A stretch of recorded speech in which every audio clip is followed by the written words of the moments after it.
c'est de la triche et on va mettre fin à ça. On a parlé de mots comme la corruption, voilà, mais ça continue. La lutte contre le terrorisme, oui, il y a des avancées, il y a beaucoup de choses, mais il faut que nous-mêmes reconnaissions qu'il y a un volet sur lequel il n'y a pas eu une lutte acharnée. C'est la corruption, c'est la lenteur administrative, en tout cas l'administration en général. Ce volet, il faut reconnaître, ça n'a pas marché. Mais pourquoi ça n'a pas marché? C'est parce qu'on s'était donné un temps pour sensibiliser, pour parler aux gens, pour que les gens comprennent. Tant dans l'armée que dans le civil, que les gens comprennent où est-ce qu'on part, pourquoi il faut cesser telle habitude. Pas que les gens ne comprennent pas, ils font semblant et se disent qu'on ne prendra jamais de mesures. Aujourd'hui, il y a tellement de lois qui ont été votées pour protéger les travailleurs. C'est très bien. Mais chacun devrait faire la mission pour laquelle il a été recruté. Mais les gens ne font pas la mission. Voilà, pendant que des gens ont des salaires de 3 millions, de combien de millions dans ce pays, voilà, il y en a qui n'arrivent même pas à se payer un repas. Si vous trouvez ça normal? Ah non. Ah non. Moi, je suis opposé à ça. Il faut qu'on change les choses. Soit on change, ou bien écoutez, on reste esclave à jamais. On est là pour changer les choses. On a pris le temps d'observer, de sensibiliser, de parler. Comme beaucoup de gens ne comprennent pas, en fin d'année, donc, j'ai annoncé que ça sera ferme. La machine contre la lutte contre la corruption va démarrer. Eh bien, ça démarre. Les conseils de discipline et autres, c'était mort. On a adopté des textes pour que les gens puissent sanctionner ceux-là qui ne veulent pas travailler. Mais rien, personne ne veut sanctionner. Ah, si moi je le sanctionne, on peut le licencier, ça sera de ma faute. Écoutez, il y a ce genre d'émotions-là, ça ne doit plus exister. Nous sommes un pays en guerre et on doit bien gérer les ressources. Et quand on dit gérer les ressources, ce n'est pas les ressources financières seulement, les ressources humaines aussi. Dans notre émotion, on n'arrive même pas à faire quoi que ce soit. On n'arrive pas à sanctionner quelqu'un. Il y a des gens qui sont de gros travailleurs dans notre administration. Et vous les connaissez. Ils viennent très tôt. Tant qu'ils ne finissent pas leur mission, ils ne rentrent pas à la maison. Ils n'ont jamais demandé de payer une heure supplémentaire. Ils sont nombreux ceux-là qui viennent, qui repartent jusqu'à la nuit, qui font le travail. Mais en réalité, ils font le travail de certains paresseux et de certains fainéants qui viennent et à 10 heures, ils sont donc dans des maquis ou bien ils sont au porc au four. Ils ne veulent pas travailler. C'est la réalité et vous les connaissez. Et d'autres sont obligés de faire leur travail. Mais pourquoi ces gens-là, on ne les sanctionne pas? Tous ceux qu'on va prendre dans les situations d'absence chronique dans les administrations et qui ne sont pas sanctionnés, la personne sera licenciée. Le directeur qui était censé le sanctionner là sera probablement licencié aussi, sinon puni. On ne peut pas continuer comme ça. L'esclavage existe dans nos administrations. On vous a recruté pour faire un travail. Vous vous retrouvez assis au bureau. Un commerçant ou un pauvre paysan vient pour un papier. Vous le voyez, certains sont tellement orgueilleux, gonflés. C'est de l'esclavage. Il ne fait pas d'abord son travail. Il le crie dessus. Et il chasse les gens de leur bureau. Si tu fais, tu quittes mon bureau. Et souvent, il les cherche. Les gars sortent, ils tournent. Il ne fait pas le travail, il se lève, il part faire. Ces gens-là existent dans l'administration. On le dit publiquement haut et fort. 15 mois à s'observer, c'est trop. Si on t'a recruté d'être dans une administration pour faire un service, tu le fais. Tu n'as pas à esclavagiser les Burkinabés. On vient pour faire un papier. Le gars vient souvent, il ne comprend même pas français. Souvent, il ne connaît même pas le nom du papier. Mais tu as été recruté pour faire ça. Tu l'expliques clairement et tu lui dis tout ce qu'il y a. Il rentre dans son bureau, il est assis. Oui, toi, tu veux quoi? Les gars commencent à parler comme ça. Et si tu ne sais pas ce que tu veux là, quitte mon bureau. Nous avons des films comme ça. Ouais. Et il finit par chercher les pauvres commerçants ou les pauvres paysans, quitte son bureau. Il fait ce qu'il veut sur son ordinateur. Et puis, dans tout le temps, il se lève, bon, prend son téléphone, il a quitté le bureau, il n'est plus là. Bon. 11 heures, vous revenez. je m'arrête là. Bonjour à tous. Aujourd'hui, donc, nous sommes le 20 janvier 2024. Joubian, c'est mon surnom sur le net. Je suis accessoirement, mais accessoirement seulement, spécialiste de la France. C'est un plaisir. C'est un bonheur, que dire. Je vais parler aujourd'hui de son excellence, le capitaine Ibrahim Traoré du Burkina Faso. Thomas Sankara est de retour. La réincarnation de Sankara est une réalité au Burkina Faso depuis maintenant 16 mois. Voyez-vous?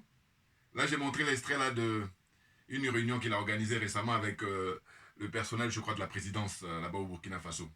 Et donc, la lutte contre la corruption, elle démarre là. Ça y est, c'est parti. Parce qu'il a dit qu'il s'est donné 16-15 mois, voilà, pour observer. Puis là, maintenant, il voit que les choses ne bougent pas. Eh bien, on va se mettre sérieusement au travail de manière à ce que les choses bougent, les choses changent. Il est excellent, ce monsieur. Ah oui, moi j'adore. Bien entendu. Ah oui, vous savez mon slogan, hein? Je dis la zone CFA, c'est la zone des aliénés, la zone des complexés, des corrompus.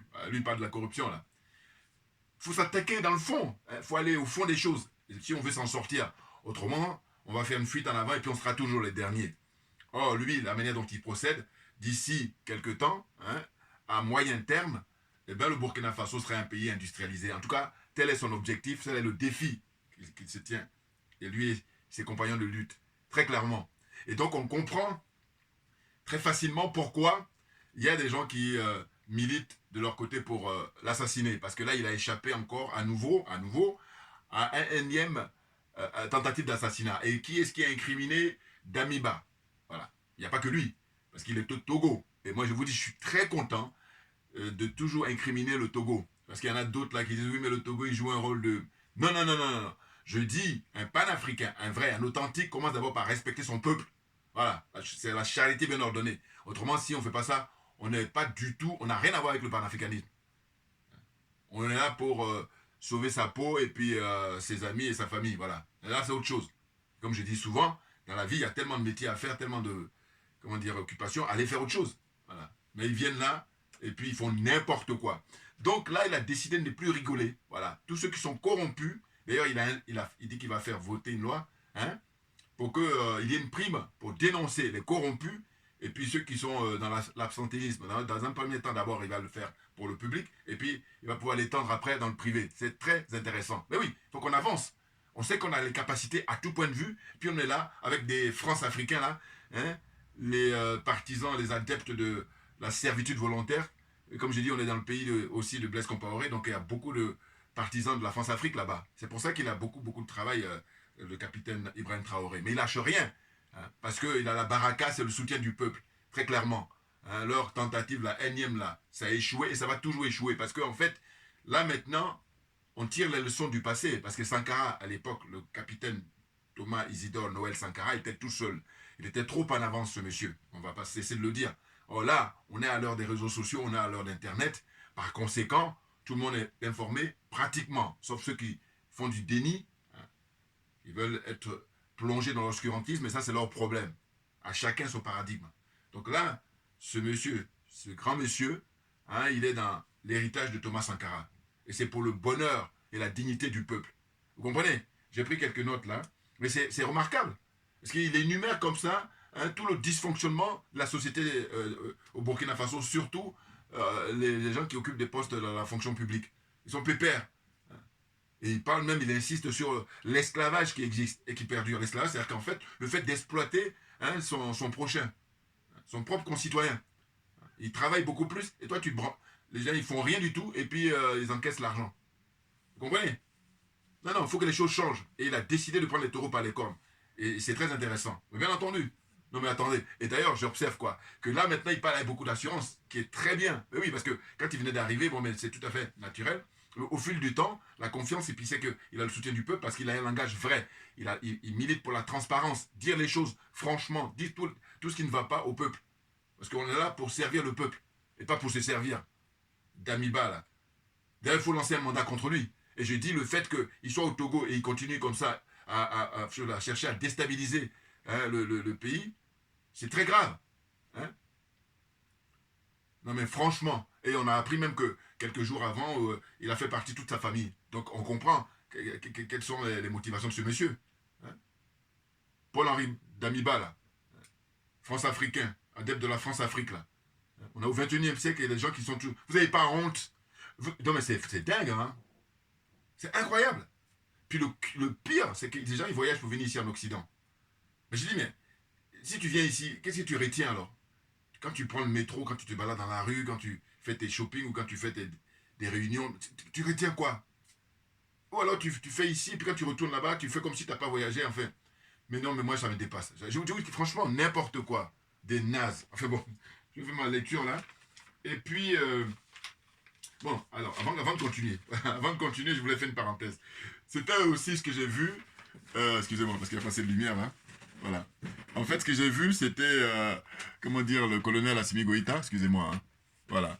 Le colonel Assimi Goïta, eh ben, il a, comment dire, il a reçu toutes les personnalités là, hein, les notables du pays, pour le nouvel an, et puis il a cassé les papos. Ah oui, ça c'est une parenthèse que je tenais à faire, parce que c'est excellent, excellent. Il a raconté en fait, en gros, hein, ce qui s'était passé justement quand il a pris le pouvoir, et puis surtout en 2021, les injonctions d'une part des États-Unis, qui demandaient à implanter une base militaire là-bas. Il a dit niet, base militaire de l'OTAN, hein, au Mali. Il a dit non, non, non, il y a hors de question. Deuxième chose, c'est la France qui lui propose 3 noms pour être président comment on appelle ça, de euh, président de la transition, voilà, excusez-moi, voilà. Et il a refusé. Non, c'est moi-même qui vais tenir la barre. Parce qu'en plus, il avait mis auparavant, comment dire, Mokhtawan et Bandao, là, et tous des corrompus, tous des francs-maçons, tous des, comment on appelle ça, France-africains. Et il s'en est rendu compte très vite avec les autres colonels. Donc c'est pour ça qu'ils les ont mis, allez, hors jeu, terminé, allez, carton rouge. Vous voyez.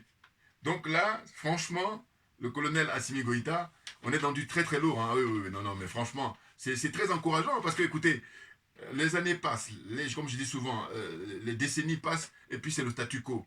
Et c'est-à-dire que ceux-là même qui sont dans le mensonge, ce sont eux qui triomphent. Non, maintenant on va mettre fin à tout ça. Et je dis souvent que hein, Internet et les réseaux sociaux sonnent le glas, justement, de toute cette escroquerie qui a assez duré. Voilà, très clairement.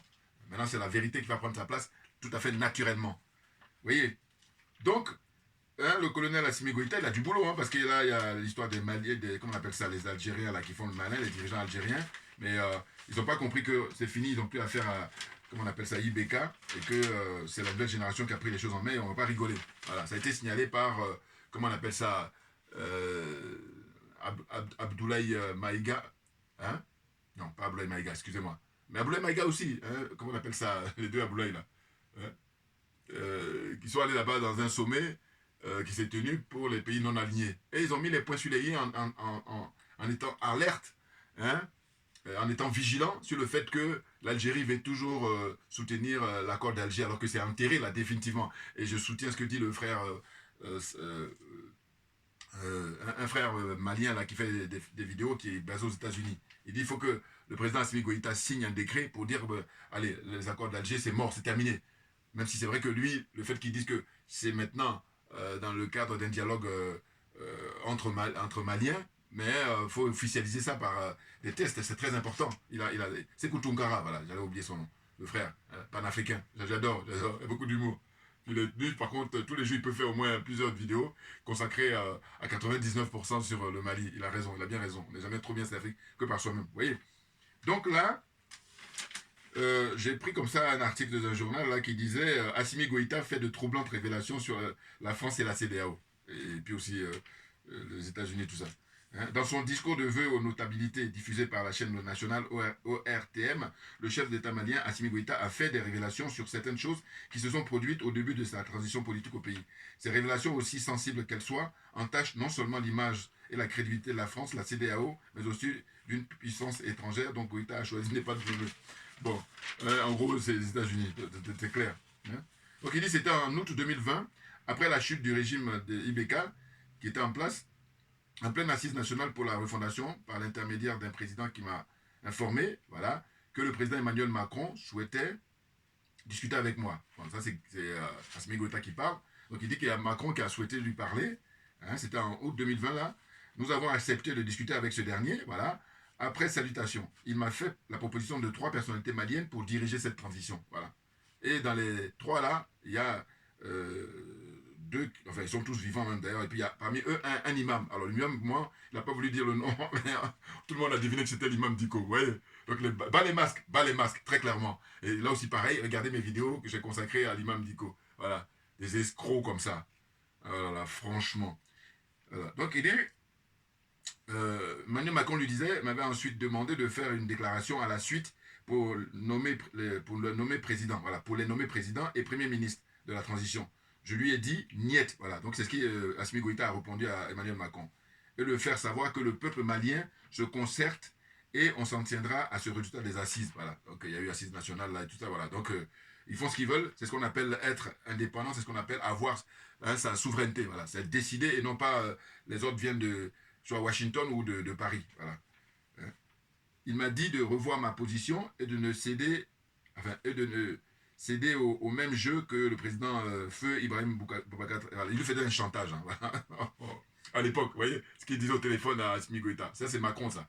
Il dit oui, à l'époque, justement, comment dire ça, il a été dégommé, comment dire ça, Ibrahim Boubacar Keïta, parce qu'il n'était pas très clair dans les réponses qu'on lui demandait. Alors que il fait croire que c'est eux qui ont fait partie d'IBK, alors que non, IBK c'est le peuple qui l'a fait partie. C'est pas pareil que ce qui s'est passé au Gabon, où là, effectivement, c'est la France qui a décidé, tout comme en Guinée aussi, parce que c'est la France et les États-Unis qui ont mis la, comment il s'appelle, l'autre colonel qui est là-bas, voilà, hein, des pays comme ça. Mais sinon, les 3 pays là, le Mali d'abord, le Burkina Faso et le Niger, c'est le peuple burkinabé, c'est le peuple malien et c'est le peuple du Niger qui ont mis ceux qui sont actuellement au pouvoir. C'est pas la France, sinon ça se saurait.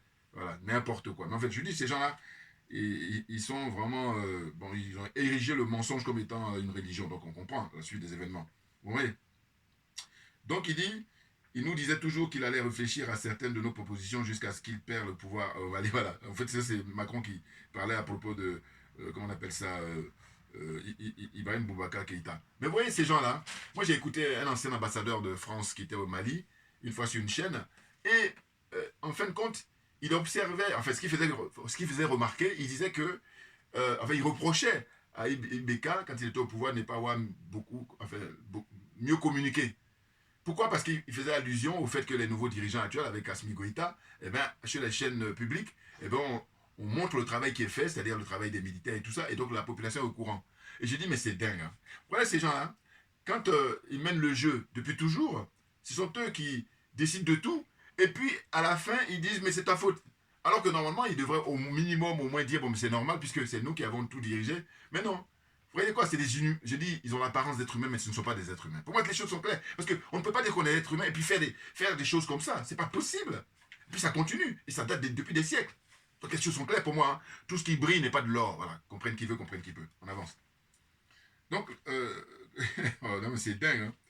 Donc, ce qu'il dit par la suite, ce que je lis l'article là, finalement, nous n'avons pas accepté les propositions de Macron. Voilà, c'est ça. Donc ça, c'est Assimi Goïta qui dit qu'il a refusé les propositions de Macron. Et après la France, nous avons reçu l'ambassadeur d'un autre pays très influent qui nous a ramené également une liste de 2 personnes. Voilà, c'est les États-Unis, il ne veut pas les nommer là. Non. Nous, on a deviné que c'est les États-Unis.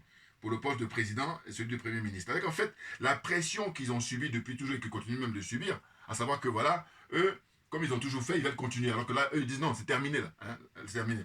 Game is over. terminé. Maintenant, c'est nous qui avons les choses en main et on est très sérieux. On n'est pas aliéné, on n'est pas complexé et on n'est pas corrompu. Voilà. C'est ça qu'il faut comprendre. Hein? Donc, une fuite qui change la donne.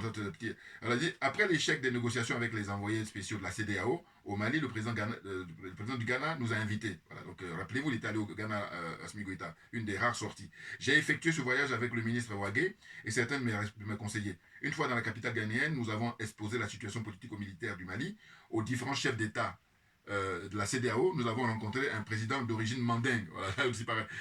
Bon, parce qu'il faut savoir que quand il a reçu les notables, là, hein, récemment, c'était le 15 janvier 2024, il a parlé en bambara. Hein, c'est vraiment, c'est très fort. Ah oui, oui, oui, oui. Parce que là, c'est faire preuve vraiment de sa dignité. Hein, quand on dit qu'on veut son indépendance et sa souveraineté, eh ben, ça commence déjà par ces choses-là qui ne mangent pas de pain. Ah oui. Oh, il y en a là. Hein, ils disent qu'ils sont indépendants et puis ils passent leur temps à être plus français que les Français. Voilà. Ce sont des aliénés, ce sont des complexés, ce sont des corrompus, donc tout s'explique. Comprenne qui veut, comprenne qui peut là encore. Vous voyez? Donc là, je ne vais pas être très long, hein, très long. Hein?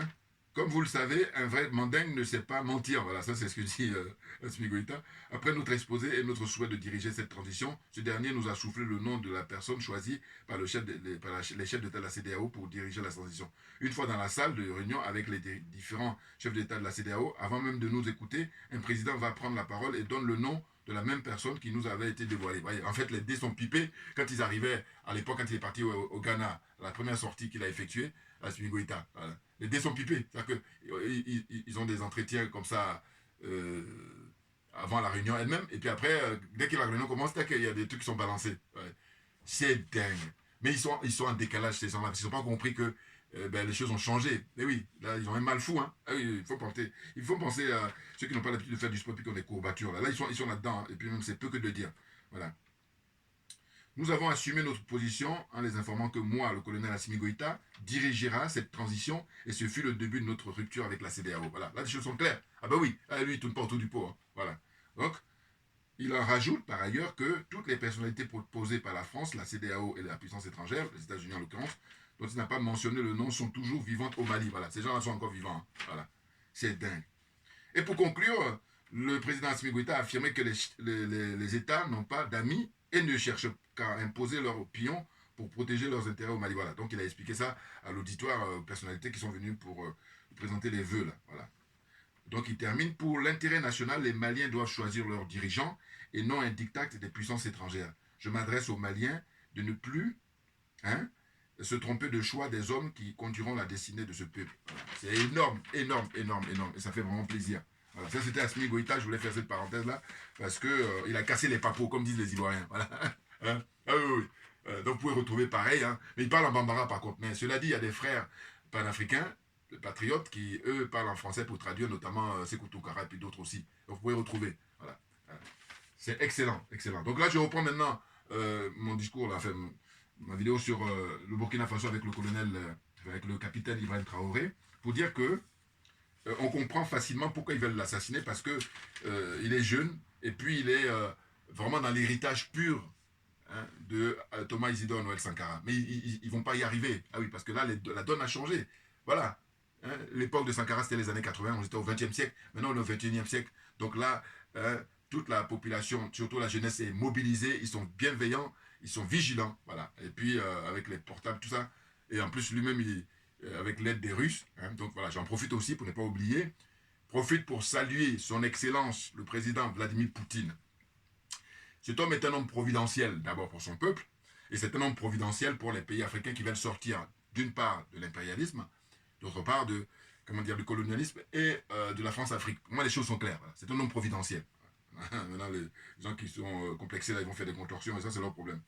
Donc, le colonel, bon, j'ai fini avec le colonel, donc maintenant, je reviens au capitaine, excusez-moi.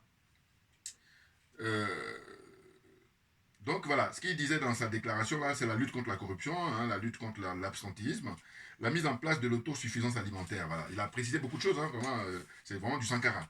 Hein, arrêter les importations sauvages. Hein, voilà. Il dit maintenant, on va importer que des choses vraiment qu'on n'a pas au Burkina. Mais tout ce qu'on a au Burkina, on va produire au Burkina. Rappelez-vous le capitaine Thomas Sankara, ce qu'il disait. Voilà. Il dit, l'impérialisme, vous l'avez dans vos assiettes. Hein, c'est très connu, ça. Vous trouvez ça sur Internet facilement, dans cette déclaration. Bien, donc il a prévu de mettre en place l'industrialisation progressivement du pays. Ah, vous vous rendez compte? Il est dans du lourd, le monsieur. Respect, total respect. Donc lui, il milite pour la transparence, hein, dorénavant, dans l'administration, et puis même dans d'autres organes aussi, mais d'abord on commence par l'administration. Vous voyez, hein, il dit qu'il y a une prime qui va être instaurée pour ceux qui vont avoir les preuves, des gens qui sont corrompus, et puis des gens qui sont dans l'absentéisme. Alors, on va donner une prime. Hein, dès lors qu'on a toutes les preuves. Voilà. C'est pour encourager les gens pour avancer. Vous comprenez? Alors, évidemment, ceux qui sont complètement perdus, là, ils vont dire, oui, c'est la délation, tout ça. Moi, je vous calme, je vais vous dire pourquoi. Parce que, vous savez, tous ces grands pays-là, que ce soit les États-Unis, que ce soit la Chine, que ce soit la Russie, l'Inde, tout ça, ils sont passés par là. Voilà. C'est la condition. C'est une condition, j'allais dire, inévitable. Voilà. Si on se veut honnête. Hein. Voilà. Vous savez que je vous dis toujours, Jerry Rawlings, c'est dommage que l'autre corrompu, là, il est maintenant au pouvoir. Mais sinon, c'est le travail qu'a fourni Jerry Rawlings à ne pas rigoler avec les corrompus et lui mettre au poteau. Hein, voilà. Et c'est ce qui a permis à ce qu'il y ait une avancée de la démocratie au Ghana, très clairement. Parce qu'avant Jerry Rawlings, c'était le bordel, c'était le coup d'État permanent, enfin, en permanence. Hein, il s'est renversé, et puis c'était le concours de corruption à ne pas en finir. Voilà. Donc c'est vous dire que le capitaine Ibrahim Traoré, il faut qu'on l'encourage tous, sans cesse, sans relâche, parce que il y va de notre dignité, il y va de notre émancipation, et c'est salutaire pour tout le monde, voilà, les Africains en général et les habitants du Burkina Faso en particulier, très clairement. Vous voyez, donc il dit que là, il va faire signer des décrets, très clairement, pour lutter donc contre la corruption et l'absentéisme. C'est vraiment ça qui a dominé son discours là, qu'il a tenu devant les fonctionnaires là, de la présidence. Il préconise que l'on encourage les jeunes à se prendre en main pour entreprendre au lieu de vouloir devenir tous fonctionnaires. Voilà. Il dit, il faut comprendre. Là, il est prêt à mettre les moyens. Voilà. C'est ça qui est intéressant. Parce qu'il ne suffit pas de le dire. Il y a un peu de temps qu'il est là. Là, le pays maintenant est en sécurité. En tout cas, progressivement. Alors qu'avant qu'il prenne le pouvoir, rappelez-vous, Kaboré, là, franc-maçon, là, France-africain, là, n'importe quoi. Ah, c'est dingue. Voilà. Donc, c'est un discours dans l'héritage de Thomas Sankara, comme je dis moi. Pas de langue de bois, la vérité, la franchise, il est clair là-dessus. Faire que les paysans soient, comment dire ça, indépendants. Voilà. Lui, il milite pour que les paysans soient respectés, qu'ils vivent aisément. Il faut donner du travail à la jeunesse, pas uniquement dans la fonction publique. Voilà. Il faut penser aux plus démunis. Voilà. Voyez, il pense aux plus démunis. Je dis, vraiment, on se ressemble, hein, ce garçon, parce que sa façon de fonctionner, moi, c'est ça, quoi. Ah oui, pour ceux qui me connaissent. Ah oui, oui, oui. Non, parce que c'est trop facile d'écraser les plus faibles. Non. Ce qui est intéressant, c'est plutôt soutenir les plus faibles, et puis comme ça, il y a un certain équilibre. Voilà. Comprenne qui veut, comprenne qui peut. Il a décidé de mettre le paquet pour les paysans, pour que les paysans puissent vivre dignement. Voilà. C'est vraiment très, très bien. Donc, acquisition de missiles. Voilà, là, il termine maintenant son propos sur... là, c'est son domaine, puisqu'il est militaire. Donc, il dit, voilà, il y a une acquisition de missiles, là, progressivement. Et puis, ils vont en finir, là, dans peu de temps, avec sur la droguée de... comment dire ça terroristes, voyous, qui sont amenés par les adeptes de l'OTAN. Donc, ça, c'est pour assurer la sécurité et l'intégrité du territoire. Voilà. Donc, dans peu de temps, les habitants du Burkina Faso vont pouvoir respirer, vont vivre avec quiétude. Voilà. C'est plus l'époque comment il s'appelle, d'Amiba, et l'époque de Kaboré, là, les vendus. Là. Donc, il a expliqué qu'il y a eu une gestion rigoureuse depuis qu'il a pris le pouvoir. Voilà. C'est pour ça que l'argent qui a été collecté, les gens qui ont fait des dons et tout ça, il dit, ben, cet argent-là, ça sert à payer les VDP, et puis aussi à payer les armes. Voilà. Il explique tout ça. La transparence. Ça, c'est quand on respecte le peuple, c'est ce qu'on fait. Et non pas les Alassane Ouattara, les Paul Biya, qui encore Macky Sall, les Patrice Talon et compagnie. Voilà. Qui sont dans l'imposture totale, et puis ceux qui les soutiennent n'ont pas honte. Ah là là, mais c'est fatigant. Qu'est-ce que vous voulez? Bon, comme on dit, il faut tout pour faire un monde. Mais simplement, maintenant l'heure est venue pour que ces gens-là ils se cassent. Qu'on leur foute dehors avec coup de pied. Voilà. On ne perd pas de temps parce qu'on a compris vos limites. Voilà. On est arrivé au bout là. N'importe quoi. Donc, il a dit qu'il y a eu, donc je répète, une gestion rigoureuse des fonds qu'ils ont reçus depuis qu'il a pris le pouvoir.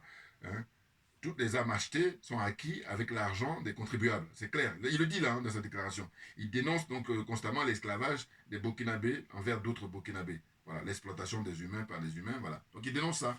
Voilà. Donc ma vidéo d'aujourd'hui, voilà, je voulais consacrer pour rendre hommage au capitaine Ibrahim Traoré. Et puis sachez que si je ne fais pas les vidéos comme ça avec...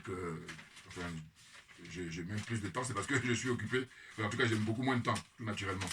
Et donc, j'essaie de trouver le temps pour pouvoir en faire parce que c'est un plaisir et c'est une thérapie, figurez-vous. C'est important. Merci à vous tous pour votre soutien et votre fidélité. Et puis, comme j'ai pour habitude de dire, mais on lâche rien parce que c'est nous qui avons raison. Merci bien et à bientôt.